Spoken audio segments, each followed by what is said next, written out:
Hello everyone and welcome to the Real English Speaker Rooms.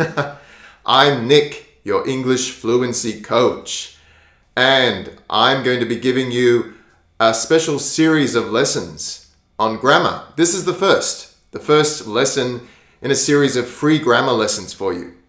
So this is going to be fun, okay? It's not like grammar from the textbooks and the schools. This is grammar for real everyday life and situations that you can use it in. So follow the lesson with me and remember to listen and repeat the examples. Okay, let's start. Okay, so today I'm talking about 5 ways we can use the present simple tense. What is the present simple tense? So in English, well, in many languages, we talk about the tense. So the tense means the time. We're talking about a certain time. So it could be now, which is the present. Or it could be the past, or it could be the future. Or then you have the present perfect, which is the past and present together. We'll talk about that more later. But today we're focusing on the present simple, how we can use it. So over here. Okay, number 1. We use the present simple to talk about facts. Facts, things that are always true, right? They don't change. So we have to use the present simple. What is the present simple structure? It's very simple. So we have the subject, which is I or you or it or the place or the thing. Then we have the verb in the base tense. So the base tense is the first verb, right? And then we usually have an object following after it. Then you might have some more, parts to the sentence. But that is the basis. All right, so we're talking about facts. For example, I come from South Australia. I come from South Australia. That is a fact, yeah? How about another one? My sister lives in the country. My sister lives in the country. So that's a fact. I have 2 brothers and 1 sister. I have 2 brothers and 1 sister. And of course, in the negative form, can you make the negative with me? So I'll give you the sentence, you repeat it, and then let's make the negative. I come from the country. And the negative form? That's right. I don't come from the country. Do not. I do not. Contracted? Don't. I don't come from the country. Let's look at some examples of facts. And I want you to think about the different forms. So the positive, the negative, and we have 2 kinds of questions. I call them a yes-no question or interrogative and an open question. So let's talk about these as we go. So I'll give you an example and then we will go through each one. So, I come from the country. I come from the country. A positive sentence. Negative? That's right. I don't come from the country. I don't come from the country. Do not, don't. Contracted. I don't come from the country. Now we have a yes-no question. What is a yes-no question? This requires a simple answer. Yes or no. So it's a direct question. So how do we change this into a question? I come from the country. To ask you. Do you come from the country? Do you come from the country? So when I talk about country, I mean the countryside, not the city areas. The countryside. So we say from the country or from the bush in Australia. So, do you come from the country? And an open question, when you have an open question, there are many possible answers. So an open question usually begins with what, or where, or when, or why, or who, or how, for example. So you could say, where do you come from? That's right. Where do you come from? Okay, so if you can learn these different forms, the positive, the negative, and the two questions, that is the basis. And you can start to feel confident with your English grammar.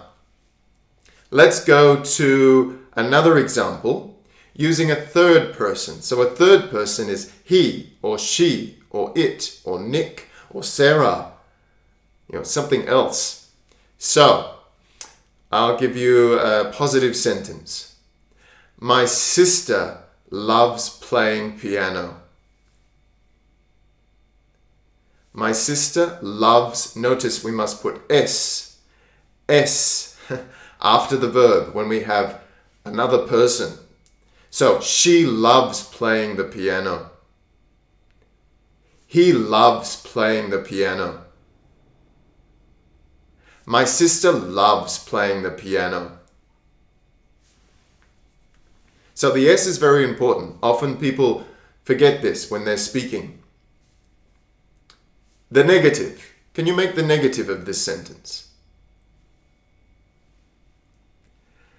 My sister does not, if you want to be formal, my sister does not love playing the piano, or my sister, contracted, doesn't. So this is called the auxiliary verb. This is a helping verb that we must put in the negative sentence. So we put it before the main verb. Does not, doesn't, before the main verb. It's very important, this one. So you've got to use the auxiliary verb in a negative sentence. My sister doesn't love playing the piano or doesn't like playing the piano. And also, you must use the auxiliary for the questions. So when you have a yes-no question, you put it at the beginning. At the beginning. So can you make a question about my sister? Right, so does your sister like or love playing the piano? Does your sister love playing the piano? All right. Then you have the open question. So, can you choose a question word to ask me? So, for example, you could say, what does your sister like to do? What does your sister? Again, we must have the auxiliary verb. So you begin with a question word, what or where or when, etc. Then does or do, if it's you or I. And then the subject, what does your sister? And then the verb, what does your sister like to do? What does your sister do? Okay. Of course, then you can have questions using the to be verb. That is another lesson we will come to later. So, for example, what are your sister's hobbies? But that is different. We're going to go into that in another lesson. Okay. Now, let's go into the next one. We're going to talk about number 2. When can we use present simple? For routines and habits. So this is something you do almost every day, every weekend, every month. And you can repeat after me. I get up at 7 a.m. every day. I get up at 7 a.m. every day.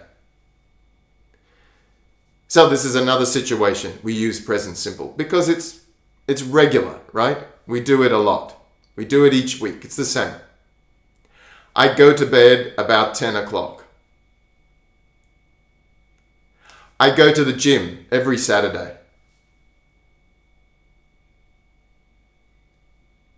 She goes swimming on Sundays.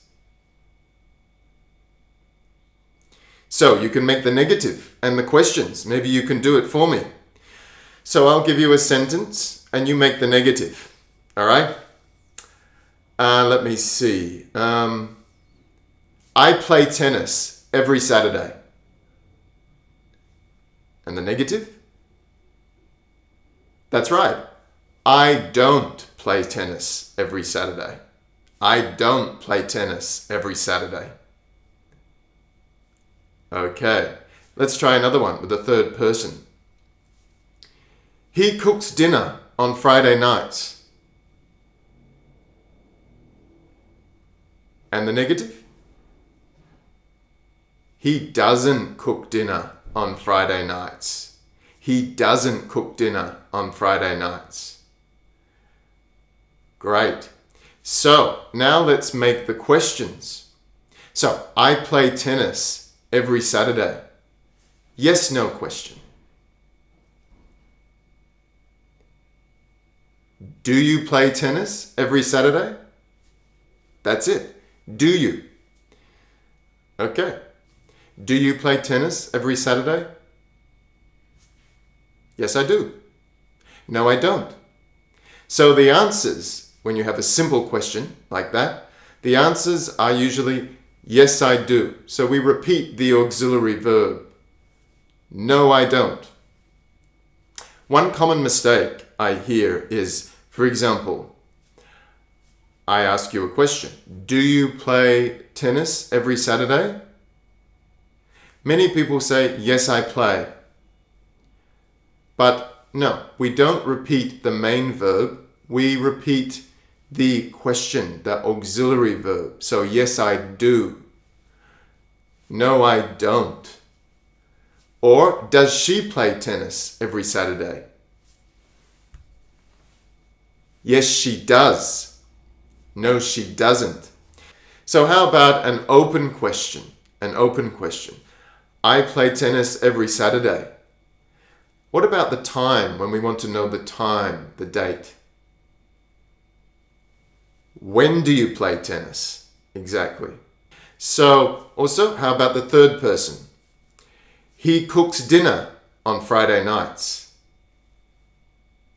So we want to know about the thing. We can say, what does he cook on Friday nights?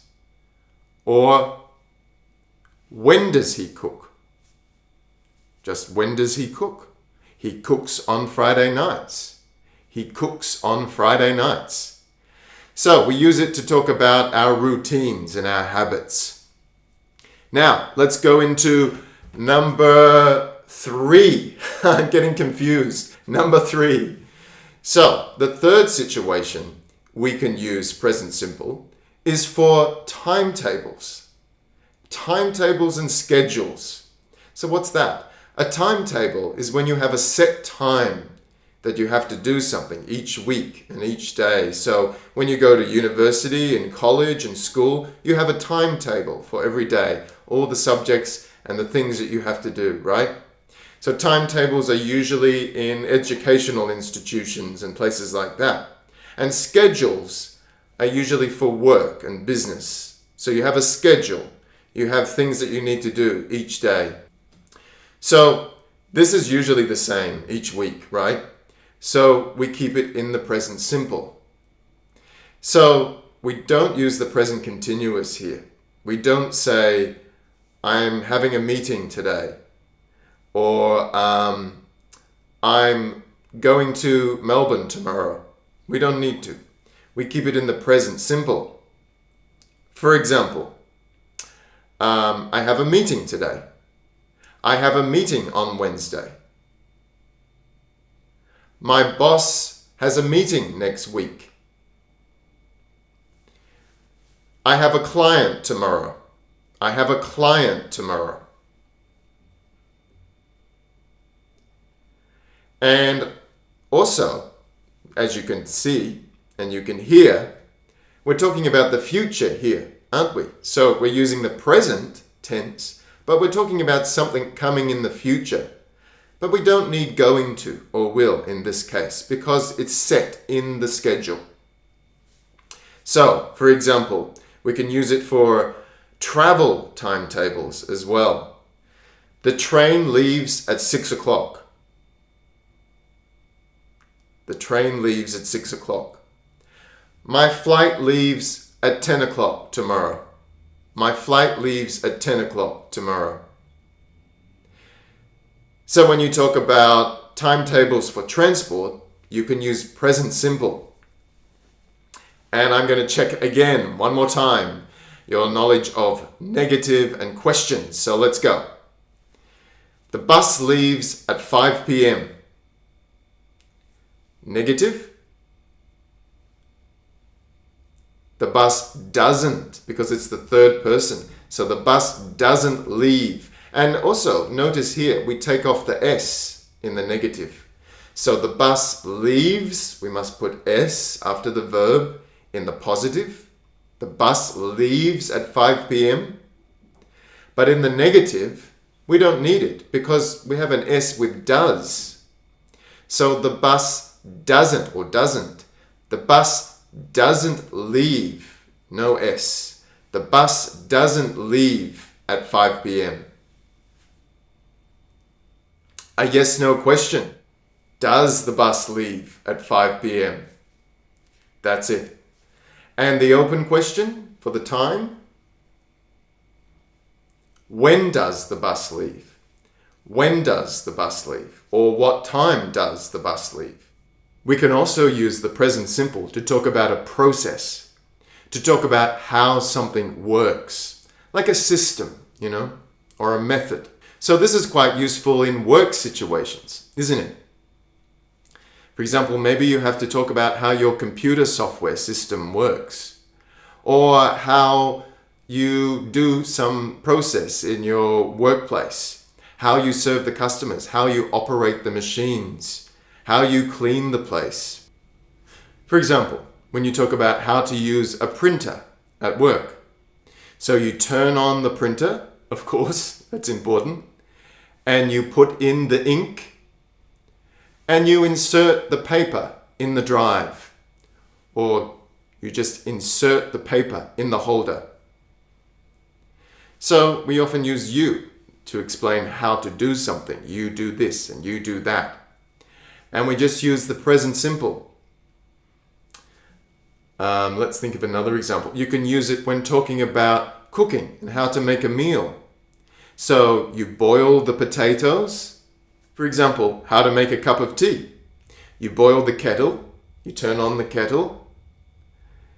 You put a tea bag in a cup. Or maybe you use some tea leaves in a pot. And then you pour the hot water into the cup. You jiggle the tea bag. So you can see we use the present simple to talk about how to make something, how to do something. And the final one, number 5. Number 5, scientific facts. When we talk about science, we use the present simple. So of course, this is almost like number 1, isn't it? It's a fact. So for personal facts, any facts. But I'm just giving you this example to show you that it's very common in science because these are facts. For example, a very simple one. The sun rises in the east. Doesn't it? Is that correct? Yeah, the east. So the sun always rises in the east, I hope. The sun rises in the east. And at the end of the day, the sun sets in the west. The sun sets in the west. A scientific fact. Water boils at 100 degrees. Or water freezes below 0. So with these ones, we always use the present simple. We never say the water is freezing below 0 because it's just a standard fact that is always true. All right, so there we have it. There we go.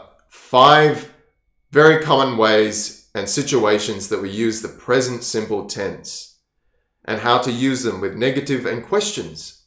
So if you can understand this and use this, this is a good basis.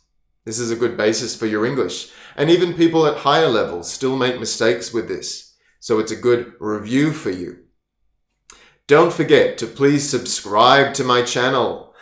So you can go above here to the link and subscribe, or you can go down here. I think there's a link, and subscribe to my channel. And also take a look at my website. Check out my website, realengshlishspeaker.com. You can find a lot of great fun learning materials there. Some of them are for free.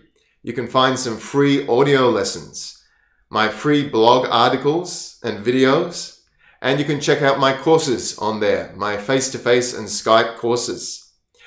Also, if you want to learn how to speak more confidently, don't forget to get my free book, How to Speak English with Confidence. So the link is below in the video, or it will come up here. How to Speak English with Confidence. You get a free ebook. I give you 6 fun exercises to improve your speaking and become a more confident speaker. So check it out, and I'll see you in the next video. Bye.